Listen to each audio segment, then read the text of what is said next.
Welcome back to another Ferrari rebuilding video. Now today, we don't have premium auto styling here. They ended up not being able to come to finish up the rest of the car. We have a couple days with this, and before they get back, I decided that I'm gonna try to do the best I can to help them and move along this process while we are still waiting on parts. Later in this video, I'm gonna give an updated pricing of where we are and kind of how deep we are in the car, because I said once I make the next round of parts that I buy, I'll be giving you an update, so I will be doing that. But today, my main goal is to try to wrap both of the front fenders of the car. Now, I have some experience in the past, and if you've never wrapped a car before or ever worked with vinyl wrap, it's pretty difficult. It's not as easy as it looks, and it just takes a lot of practice. Now, I don't have that much practice, but I have decent amount of practice. That being said, we're gonna try to wrap these fenders today and just see how well we do. All right, so the first thing we're gonna do is clean this fender off, make sure there's no debris underneath it, no smudge, no oils, anything like that, because that will not allow the vinyl to stick on the car. Normally, you take panels off to wrap them just because it makes it easier when you're tucking stuff, but the fender is such a difficult piece to wrap because you really have to kind of stretch the vinyl and really like work it, and putting it on a table, it moves around and slides and it just doesn't work very well. So we're actually gonna put down most of our material while the fender is on the car, and then we'll probably take it off and try to wrap through the edges a little bit more. But first things first,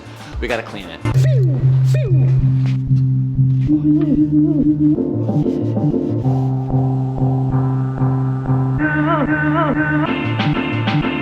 So the idea is you don't want to run out of material when you're wrapping your car. The panel itself is about 34 inches. Since TJ and I are not very good at this, we're gonna give ourselves 6 inches of clearance. So a total of 40 inches.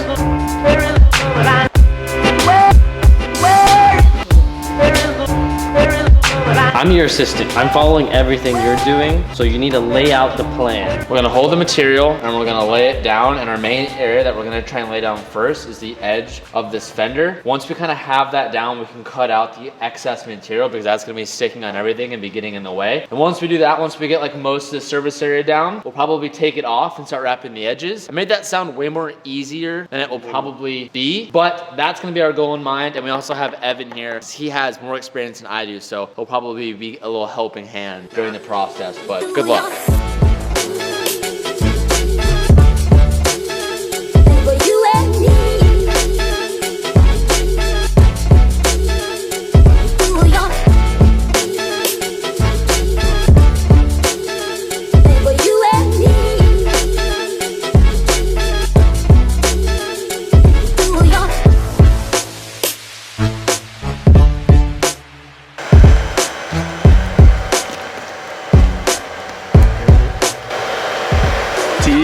What? No.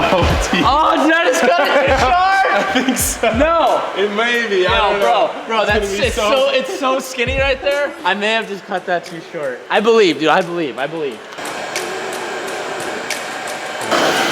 I need you to help me pull it side by side, like sideways. Yeah.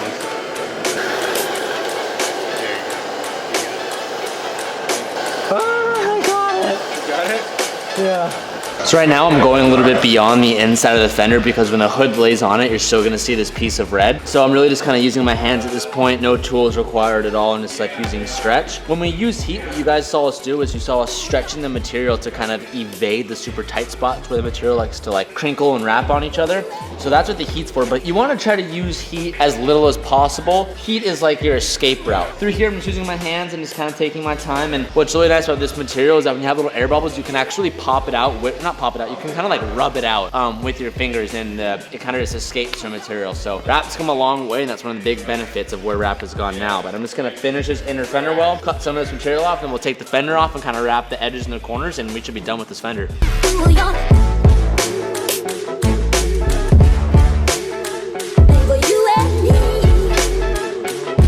So I'm doing a pretty good job wrapping around the edges. It gets really tough around these corners. I'm doing the best that I can, and I'll show that process in just a second. All I gotta do is tidy up the top right-hand corner, and this fender is actually good to go. What's pretty awesome is that 3M saw the Bondo video we did on the Ferrari last week, and they saw that we were using their stuff. So they sent us out a bunch of like extra sandpaper, because we were using 800 grit. So they sent out a bunch of sandpaper and a bunch of various grits and stuff. What was that box over there, Cal? Brake parts cleaner. If you guys do not have this in your facility, It is the best thing for cleaning anything, especially if you're working on like motors and anything that has oil or coolant residue on it. When I had my FD up when we were restoring it, I probably used like 10 cans of brakes parts cleaner to like wipe down and clean everything. So 3M, that was pretty awesome. You guys didn't need to send that stuff out, but it's pretty awesome that you did, so thank you for that. I'm gonna interrupt today's video to say thank you to our sponsor, Dollar Shave Club. We all have our morning routines. We all have our shit, shower, and shave routines that we do every single day, and that's one of the main reasons as to why I love Dollar Shave Club. Dollar Shave Club has you covered for more than just shaving your face. They have shower products, they have oral hygiene products, they have grooming products. Right now they have this amazing deal where you can get the shave, oral hygiene,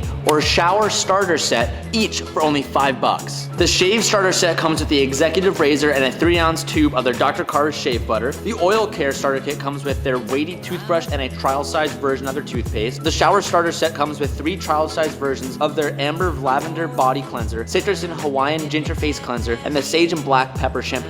My personal favorite is the shower starter set with all those exotic flavors. It always makes me feel like I'm in the tropics. Join the club with one of those starter sets for just $5. After that, the restock box ships regular sized products at the regular price. Get this exclusive deal at dollarshaveclub.com/TJHunt. Thank you so much for Dollar Shave Club for sponsoring today's video, and now let's get back to the normal programming. I'm pretty pleased with myself. Now I'm gonna move on to putting back this badge, which just like the front badge on the hood, this is like a thick metal medallion. So I'm gonna go ahead and put this back.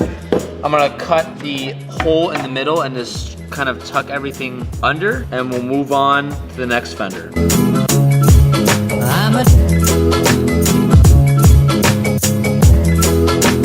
Alright, our right side is now complete. I have to say, I am pretty proud of myself. I was kind of scared to do that. I haven't wrapped that in quite a while, but it's finished. It looks good. Got the medallion on, got the lights back in. Now, let's do the other half.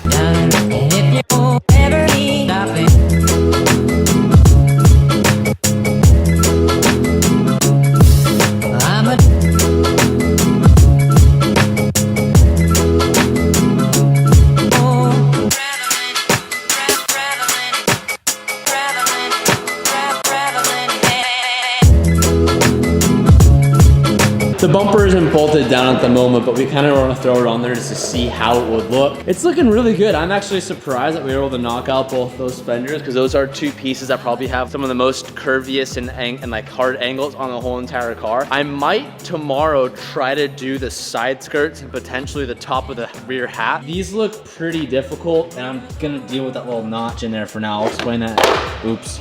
I'll explain that in another video, but I'm debating about trying to take on these. Slowly starting to look like a car again. Still looks like a turd. I'm really happy with the progress of this. I'm impressed. All right, so the last time I did a price update on this car, it seemed like you guys really seemed to enjoy that. And like I've said from the beginning, the reason why I'm talking about this stuff is because I'm trying to be as transparent as possible. I really wanted to show you guys and prove to myself how much it would really cost to transform a wrecked Ferrari into a working factory spec Ferrari once again. This isn't me trying to show off or anything like that. That's like the absolute last thing. I'm literally just trying to show you guys and literally tell you every dollar it took to get this car back on the road. So the last time we talked, I was $118,000 into the car. I bought the car for 100 grand. The 18,000 that I spent at that point was partly labor for welding on the front frame of the car, buying the whole front frame, buying the support, buying the frame rails. Some stuff I had already shipped off to Ferrari to get refurbished and redone. About a week and a half ago before I left on vacation, I sent over the last amount of money over to my good friend, shout out to Ryan from Exotic Auto Recycling, and you guys are gonna hear me talk about them a lot more in the upcoming videos, because we're gonna have probably 2 weeks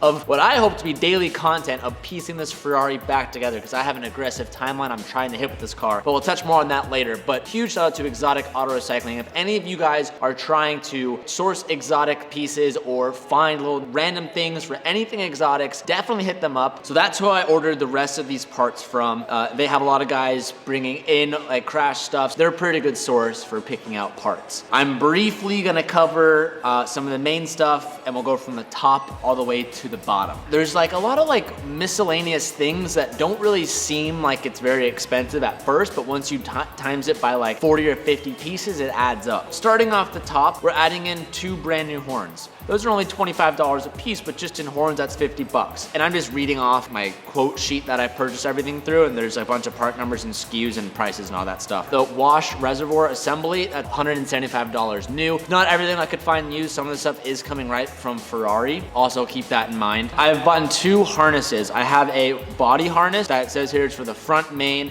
and some damage to the existing body harness that we have in the front. Rather than just trying to wire it back together, I decided I was just gonna buy a whole new harness. I believe I got that used. I picked that up for 550 bucks. I have a secondary harness, which is actually for all the parking sensors. I originally said I didn't think that I was gonna go ahead and purchase those, but I wanna get all the pieces so that when I do end up selling this front bumper, I can sell it with the sensors and the wiring and stuff, so it increases the value a little bit more. I got that for 131 bucks. Radiator, fan, motor, 325 bucks. Times that by 2 because there's 2 of them. Also, I'm getting 2 radiators, both those at $900 a piece. Those are both used. AC condenser, power steering hose, all the way down to just the ducting for the front bumper. We're actually putting all that stuff back. Those are $100 a pop. And there's lower ones, which are $140 a pop. And there's the middle ones, these are all used parts, by the way. 120 a pop, there's 2 of those. The lower radiator ducts, those are 106 bucks, there's 2 of those. There's like an upper snorkel for $191. So just right there, that's close to $800 just in plastic ducting for the front bumper. Air and water hose, these are used. These are like the center controller pipes with rubber hoses and clips, all used, 150 bucks. Water hose, air hose, oil hose, a bunch of hoses. We have about $500 worth in used hoses. Front bumper trims that are additionals to these, which I'm getting new. That's only 50 bucks. We're only like maybe a 5th way down the list. So I'm probably not gonna go through everything because we'd be here for just an hour me listing off random things. But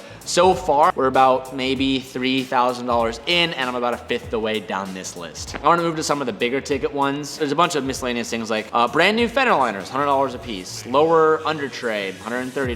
Lower right under tray, $130. There's a bunch of stuff like that. I am sourcing a brand new trunk tub, which is like the front main assembly. The one that we saw at Exotic Auto Recycling when we were there a couple weeks ago was a little bit damaged. I wanted to go ahead and get a brand new one because I want it to look like a brand new car when we do it. So that right there is about $1,400 from Ferrari. A new windshield that comes in at $1,250. New airbags, those come in at $1,400. Side airbags, $1,000. And then I actually ended up getting the headlights that I wanted at a good price. I got both the headlights for under $5 grand, and they are new. And it's the AFC's upgraded lighting. I'm super stoked on that. So that's $5 grand that I knew I was gonna spend, but I'm happy I did it because those will like to set the car off. We have interior trim panels. All those interior trim panels that are being redone are all like $600 to $900 a piece. All in all, once we get through all the little like minor things, headlamp wash motors, the other headlamp wash motor,